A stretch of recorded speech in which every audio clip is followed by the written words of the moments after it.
Student, আজ আমরা রক্ত সম্পর্কে আলোচনা করব। রক্ত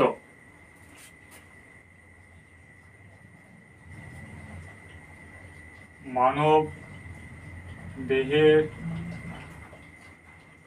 রক্ত একটি বিশেষ ভূমিকা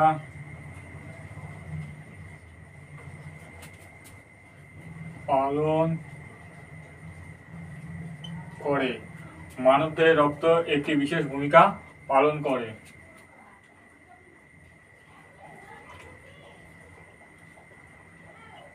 রক্তের উপাদানগুলি হলো লোহিত রক্তকণিকা, লোহিত রক্তকণিকা, শ্বেত রক্তকণিকা,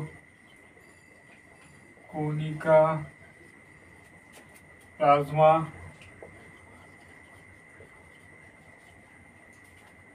ও প্লেটলেট।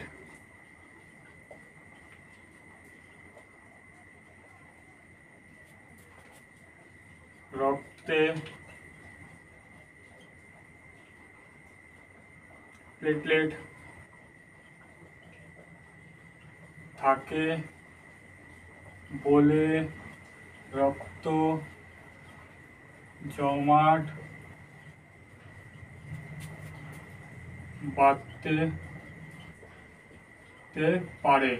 রক্তে প্লেটলেট থাকে বলে রক্ত জমাট বাঁধতে পারে। রক্তে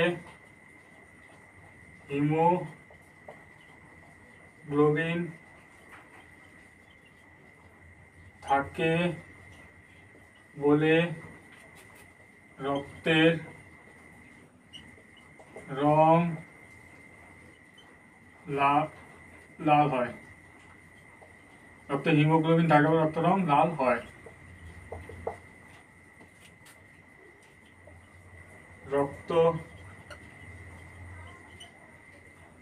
রক্তে পিএইচ এর মাত্রা 7.35।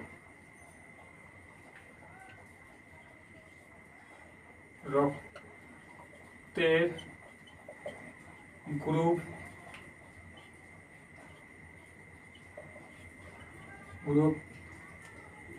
4টি হয়: A group, B group, AB group আর ও গ্রুপ। রক্ত 3 প্রকার হয়: লোহিত রক্তকণিকা,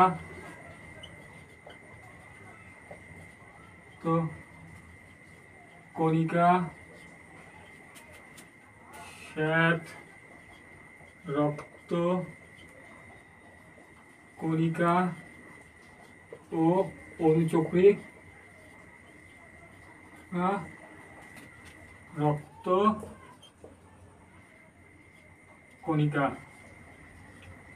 তাহলে রক্ত কয় প্রকার হয়? 3 প্রকার হয়: লোহিত রক্তকণিকা, শ্বেত রক্তকণিকা, অনুচক্রী রক্তকণিকা।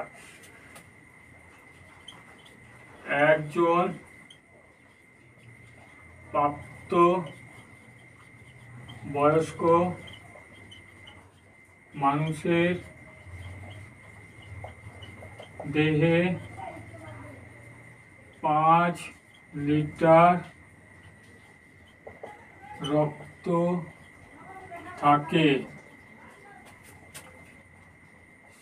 সে একবারে 470 মিলিলিটার রক্ত দান করতে পারে। রক্ত সম্পর্কে লেখা আছে, রক্ত মানবদেহে একটি বিশেষ ভূমিকা পালন করে। রক্ত একটি মানবদেহে বিশেষ ভূমিকা পালন করে থাকে। রক্তের উপাদানগুলি হলো লোহিত রক্তকণিকা, শ্বেত রক্তকণিকা, প্লাজমা আর প্লেটলেট। রক্তে প্লেটলেট থাকে বলে রক্ত জমাট বাঁধতে সাহায্য করে। রক্তে হিমোগ্লোবিন থাকে বলে রক্ত রং লাল হয়। রক্তে পিএইচ এর মাত্রা 7.35। রক্তের গ্রুপ 4টি হয়, A group, B group, AB group আর ও গ্রুপ। রক্তের বিভিন্ন 3টি প্রকার হয়, লোহিত রক্তকণিকা, শ্বেত রক্তকণিকা, অনুচক্রী রক্তকণিকা। একজন প্রাপ্তবয়স্ক দেহে 5 লিটার রক্ত থাকে, সে একবারে 470 মিলিলিটার রক্ত দান করতে পারে। এই হচ্ছিল